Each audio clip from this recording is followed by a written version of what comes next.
늘 남에게 맞춰주느라 나 자신을 잃어버리는 것 같다는 생각 해보셨나요? 혹시 나는 언제나 다른 사람에게 먼저 배려하고 양보하는데 돌아오는 건 실망뿐이라 외로워 본 적은 없으신가요? 타인의 시선에 갇혀 진정한 나를 보여주지 못하는 답답함에 한숨 쉬어본 적은 없나요? 우리는 모두 사랑받고 인정받고 싶은 기본적인 욕구를 가지고 있습니다.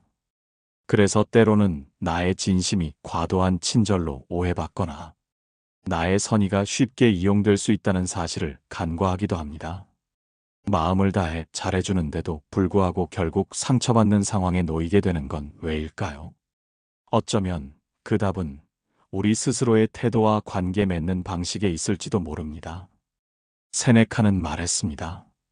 모든 곳에 있는 사람은 아무 곳에도 없다. 이 말은 타인의 요구에만 휘둘려 자신을 잃어버리는 사람에게도 해당될 것입니다. 자기 자신을 지키면서도 관계를 풍요롭게 만들어가는 지혜는 과연 어디서 찾을 수 있을까요? 우리가 소위 말하는 호구가 되지 않으면서도 인간적인 품격을 잃지 않는 방법은 무엇일까요? 오늘은 바로 그 질문에 대한 답을 함께 찾아보고자 합니다. 잘해주고도 호구되지 않는 7가지 지혜를 통해 진정한 관계의 균형을 찾아가는 여정을 시작해 볼까요? 첫 번째 지혜는 우리 자신의 가치를 명확히 인식하는 것입니다. 누군가에게 호구가 된다는 것은 종종 우리 스스로가 우리의 시간과 에너지, 그리고 감정의 가치를 낮게 평가할 때 시작됩니다.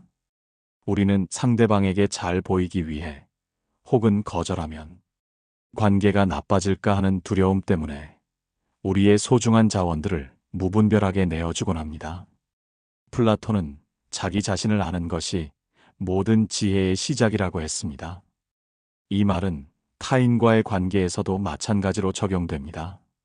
나 자신을 소중히 여기고 나의 한계를 아는 것이야말로 건강한 관계를 맺기 위한 첫걸음입니다. 퇴근 후에는 개인적인 시간을 보내고 싶지만 동료의 무리한 부탁을 거절하지 못해 결국 밤늦게까지 야근을 하는 경우가 있습니다. 이때 우리는 동료와의 관계를 지키기 위해 우리의 개인적인 시간을 포기하는 선택을 합니다. 하지만 이러한 상황이 반복되면 우리는 점차 지쳐가고 결국 동료에게 서운함을 느끼게 될 수도 있습니다. 이러한 상황을 방지하기 위해서는 우리 자신의 가치를 먼저 인정하고 그것을 존중하는 태도를 가져야 합니다. 나의 시간은 소중하며 나의 에너지는 한정되어 있다는 것을 스스로에게 끊임없이 상기시켜야 합니다. 내가 나를 소중히 여기지 않는데 누가 나를 소중히 여겨주겠습니까? 나의 가치를 인정하는 것은 이기적인 것이 아니라 나 자신을 보호하고 건강한 관계를 유지하기 위한 필수적인 행위입니다. 두 번째 지혜는 명확한 경계를 설정하는 것입니다. 관계에서 호구가 되는 가장 흔한 이유 중 하나는 바로 경계가 불분명하기 때문입니다. 우리는 다른 사람의 요청에 무조건 응하거나 상대방의 기분을 상하게 할까봐 우리의 불편함을 표현하지 못하는 경우가 많습니다. 아리스토텔레스는 정의는 각자에게 그들의 몫을 주는 것이라고 했습니다. 이는 관계에서도 마찬가지입니다. 각자의 역할과 책임, 그리고 한계를 명확히 하는 것이 관계의 정의를 세우는 길입니다. 친구가 돈을 빌려달라고 할 때 우리는 친구의 부탁을 거절하기 어려워 우리의 재정 상황을 고려하지 않고 돈을 빌려주는 경우가 있습니다. 하지만 친구가 약속한 날짜에 돈을 갚지 않거나 계속해서 돈을 요구하는 상황이 발생하면 우리는 친구에게 실망감을 느끼게 되고 관계에도 금이 갈 수 있습니다. 이러한 상황을 방지하기 위해서는 돈을 빌려주는 것뿐만 아니라 우리의 시간, 에너지, 감정에 대해서도 명확한 경계를 설정해야 합니다. 내가 해줄 수 있는 것과 해줄 수 없는 것을 분명히 하고 상대방에게도 우리의 한계를 솔직하게 전달해야 합니다. 경계를 설정하는 것은 상대방에게 벽을 쌓는 것이 아니라 오히려 서로가 존중받고 편안하게 관계를 유지할 수 있도록 돕는 역할을 합니다. 명확한 경계는 서로의 영역을 인정하고 존중함으로써 건강하고 지속적인 관계를 형성하는 데 필수적입니다. 이 경계는 마치 튼튼한 울타리처럼 우리를 보호하고 동시에 상대방에게도 우리의 공간을 존중해달라는 메시지를 전달합니다. 경계가 모호하면 우리는 끊임없이 상대방의 요구에 끌려다니게 되고 결국 우리의 시간과 에너지를 소진하게 될 것입니다. 따라서 나의 한계를 분명히 인지하고 그것을 타인에게 정중하지만 단호하게 전달하는 연습이 필요합니다.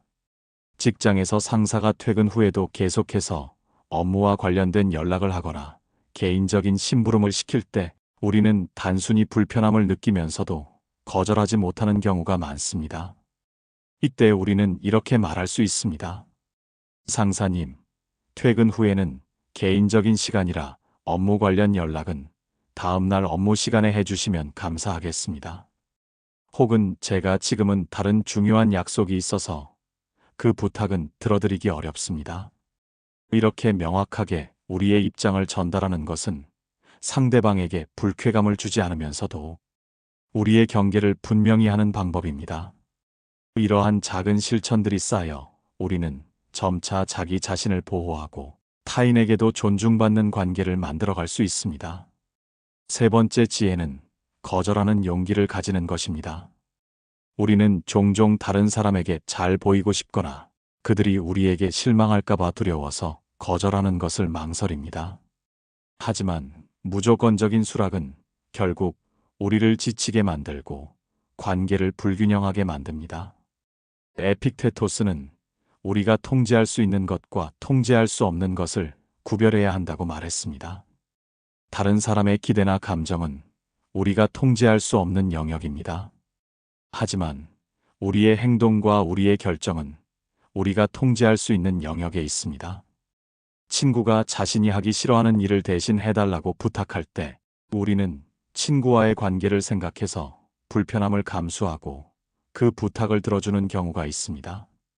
하지만 이러한 상황이 반복되면 우리는 친구에게 이용당하는 기분을 느끼게 되고 결국 친구와의 관계에 회의감을 느끼게 됩니다. 이러한 상황을 방지하기 위해서는 때로는 거절하는 용기가 필요합니다. 거절은 불친절한 행위가 아니라 우리 자신을 보호하고 우리의 한계를 존중하는 표현입니다. 우리는 부드럽지만 단호하게 거절의 의사를 표현할 수 있습니다. 죄송하지만 지금은 제가 다른 일로 바빠서 도와드리기 어렵습니다. 혹은 그 일은 제가 할 수 있는 범위를 넘어서는 일이라서 도와드리기 어렵습니다. 이와 같이 우리의 상황을 솔직하게 전달하면서 거절하는 연습을 해야 합니다. 처음에는 거절하는 것이 어렵고 불편하게 느껴질 수 있지만 연습을 통해 점차 익숙해질 수 있습니다. 거절하는 것은 우리 자신을 존중하는 가장 기본적인 태도이며 상대방에게도 우리의 한계를 명확하게 인지시켜주는 중요한 역할을 합니다. 거절을 잘하는 사람은 관계의 주도권을 쥐고 자신을 보호할 수 있는 현명한 사람입니다. 때로는 거절이 상대방에게는 불편함을 줄 수 있지만 장기적으로는 서로에게 더 건강한 관계를 구축하는 데 기여합니다. 우리는 거절을 통해 우리가 가진 시간과 에너지를 보다 가치 있는 곳에 사용할 수 있게 됩니다. 결국 거절은 자신을 사랑하는 행위이자 타인과의 관계에서 자신을 지키는 가장 강력한 방어막입니다. 이 방어막은 불필요한 소모를 막아주고 우리가 진정으로 소중히 여기는 관계에 더 많은 에너지를 쏟을 수 있게 해줍니다. 네 번째 지혜는 상대방의 의도를 파악하는 것입니다. 모든 사람의 행동에는 그들의 의도가 숨어 있습니다. 우리가 다른 사람의 의도를 제대로 파악하지 못하고 무조건적으로 반응하면 우리는 쉽게 이용당하거나 오해받을 수 있습니다. 손자는 지피지기 백전불태라고 했습니다. 상대를 알고 나를 알면 100번 싸워도 위태롭지 않다는 뜻입니다. 이는 비단 전쟁뿐만 아니라 인간관계에도 적용되는 진리입니다. 상대방의 의도를 파악하는 것은 그들의 행동이 진정한 선의에서 비롯된 것인지 아니면 단순히 우리를 이용하려는 의도에서 비롯된 것인지를 구별하는 데 도움을 줍니다. 어떤 사람이 우리에게 지나치게 아첨하거나 특별한 이유 없이 호의를 베풀 때 우리는 그들의 의도를 의심해 볼 필요가 있습니다. 그들이 우리에게 무언가를 얻으려고 하는 것은 아닌지, 혹은 우리의 친절을 이용하여 자신의 이득을 취하려고 하는 것은 아닌지 한 번쯤 생각해 보는 것이 중요합니다. 물론 모든 사람을 의심하라는 것은 아닙니다. 하지만 우리의 친절과 선의를 무분별하게 베풀기 전에 상대방의 행동에 숨겨진 동기를 파악하려는 노력이 필요합니다. 이는 상대방의 말보다는 행동에 더 집중함으로써 가능합니다.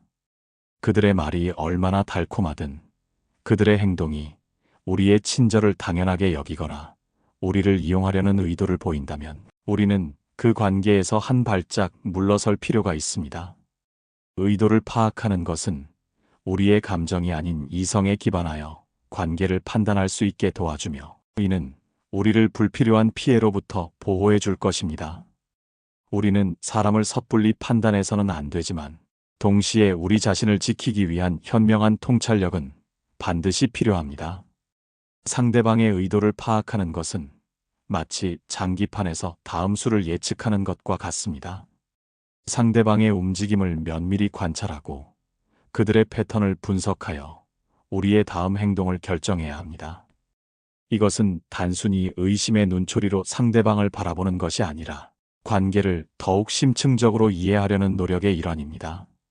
어떤 지인이 계속해서 경제적인 어려움을 호소하며 돈을 빌려달라고 하는데 정작 자신의 소비 습관은 전혀 개선하려는 노력을 보이지 않는다면 우리는 그 지인의 의도가 단순히 일시적인 어려움을 극복하려는 것인지 아니면 우리의 친절을 반복적으로 이용하려는 것인지를 의심해 볼 수 있습니다. 이때 우리는 무조건적인 도움보다는 그 지인이 스스로 문제를 해결할 수 있도록 돕는 다른 방법을 모색하거나 혹은 단호하게 거절하는 것이 현명할 수 있습니다. 결국 의도 파악은 우리의 시간과 감정을 소중하게 다루기 위한 중요한 과정입니다. 다섯 번째 지혜는 주는 것만큼 받는 것을 기대하는 것입니다. 건강한 관계는 주고받음의 균형 위에 세워집니다. 한쪽만이 계속해서 베풀거나 희생하는 관계는 오래 지속될 수 없으며 결국 베푸는 쪽은 지치고 상처받게 됩니다. 칸트는 인간을 단순히 수단으로 대하지 말고 항상 목적으로 대해야 한다고 했습니다. 이는 관계에서도 마찬가지입니다. 우리는 다른 사람의 필요를 채워주는 수단이 되어서는 안 됩니다. 우리의 필요 또한 존중받아야 합니다. 우리는 친구의 부탁이라면 밤낮을 가리지 않고 도와주지만 정작 우리가 도움이 필요할 때 친구는 바쁘다는 이유로 우리의 요청을 외면하는 경우가 있습니다. 이러한 상황이 반복되면 우리는 친구에게 배신감을 느끼게 되고 관계에 대한 회의감을 가지게 됩니다. 이러한 상황을 방지하기 위해서는 우리 자신도 상대방에게서 무언가를 받을 자격이 있다는 것을 인정해야 합니다. 우리가 베푸는 만큼 상대방도 우리에게 베풀 수 있어야 합니다. 물론 물질적인 보상을 의미하는 것은 아닙니다. 따뜻한 말 한마디, 작은 배려, 혹은 진심 어린 감사 표현도 충분한 보상이 될 수 있습니다. 만약 상대방이 우리의 베풀물 당연하게 여기고 아무런 보답도 하지 않는다면 우리는 그 관계에 대해 진지하게 고민해 볼 필요가 있습니다. 주는 만큼 받는 것을 기대하는 것은 이기적인 것이 아니라 건강한 관계를 유지하기 위한 상호 존중의 원칙입니다. 우리가 베푸는 만큼 상대방도 우리에게 베풀 수 있을 때 관계는 더욱 단단해지고 풍요로워질 것입니다. 이러한 균형은 관계를 지속시키는 핵심 요소이며 어느 한쪽이 과도하게 소모되지 않도록 보호하는 안전장치이기도 합니다. 관계는 일방통행이 아닙니다. 양방향 소통과 상호작용을 통해 발전하는 것이 관계의 본질입니다. 주는 만큼 받는다는 것은 단순히 물물교환의 개념이 아니라 서로의 노력과 배려를 인정하고 감사하는 마음가짐의 표현입니다. 우리가 힘든 일이 있을 때 친구에게 조언을 구했는데 친구가 우리의 이야기에 귀 기울여주고 진심으로 공감해준다면 그것은 우리가 준 친절에 대한 충분한 보상이 될 수 있습니다. 하지만 반대로 우리가 도움을 요청할 때마다 상대방이 우리의 필요를 무시하거나 심지어 우리의 상황을 이용하려 한다면 그 관계는 건강하지 않다고 볼 수 있습니다. 건강한 관계는 마치 시소와 같아서 한쪽으로만 기울어지지 않고 서로의 무게를 균형 있게 지탱할 때 비로소 안정적이고 즐거워집니다. 여섯 번째 지혜는 자신의 감정을 솔직하게 표현하는 것입니다.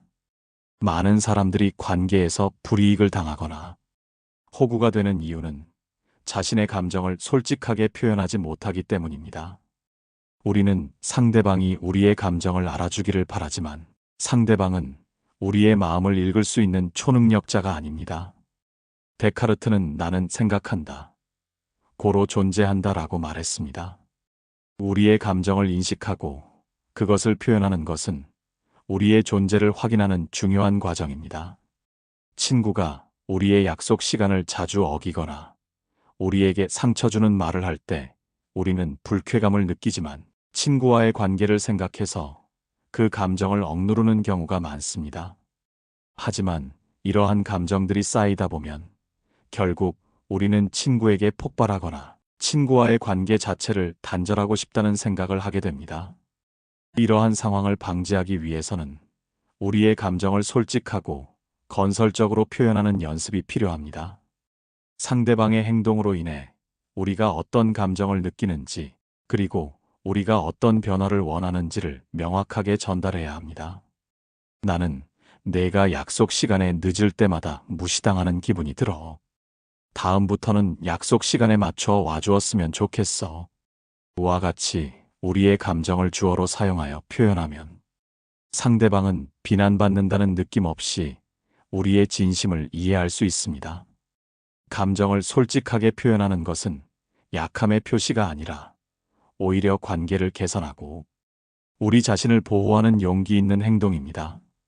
우리의 감정을 숨기면 숨길수록 관계는 병들어가고 결국 우리는 외로움 속에서 방황하게 될 것입니다. 자신의 감정을 솔직하게 표현하는 것은 타인에게 진정한 나를 보여주는 행위이며 이는 더 깊고 진실된 관계로 나아가는 첫걸음이 됩니다. 우리는 종종 우리의 감정을 표현하는 것이 상대방에게 부담을 주거나 관계를 망칠 수 있다고 생각하지만 오히려 솔직한 감정 표현은 오해를 줄이고 서로를 더 잘 이해하는 계기가 됩니다.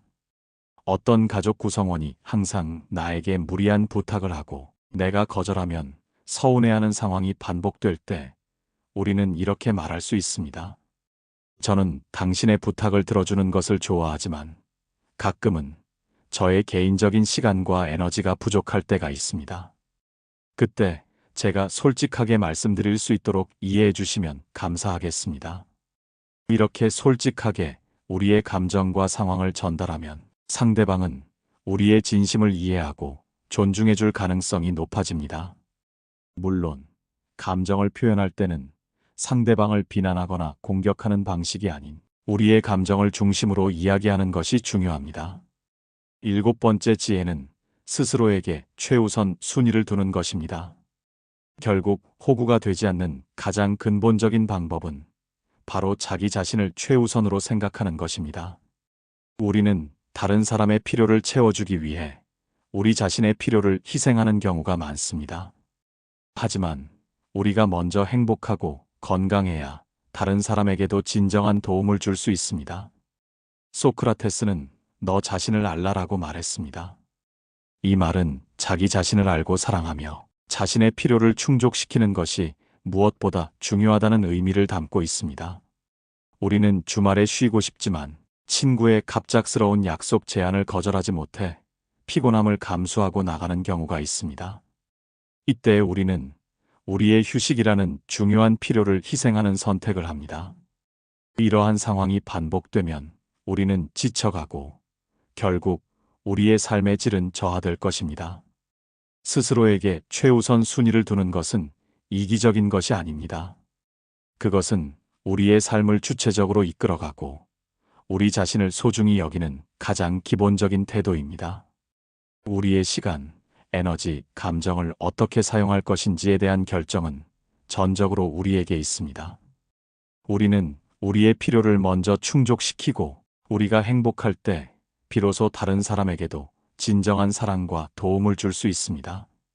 나의 행복을 먼저 돌보고 나 자신을 사랑하는 것이야말로 호구가 되지 않으면서도 풍요로운 관계를 맺을 수 있는 가장 중요한 지혜입니다. 우리가 스스로에게 최우선 순위를 둘 때 우리는 더 이상 타인의 기대에 끌려다니지 않고 우리 자신의 삶을 주도적으로 살아갈 수 있게 됩니다.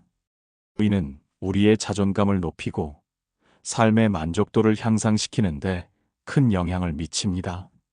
만약 당신이 충분한 휴식을 취하지 못해 항상 피곤하고 짜증이 난다면 당신은 다른 사람에게 친절하게 대하기도 어려울 것입니다.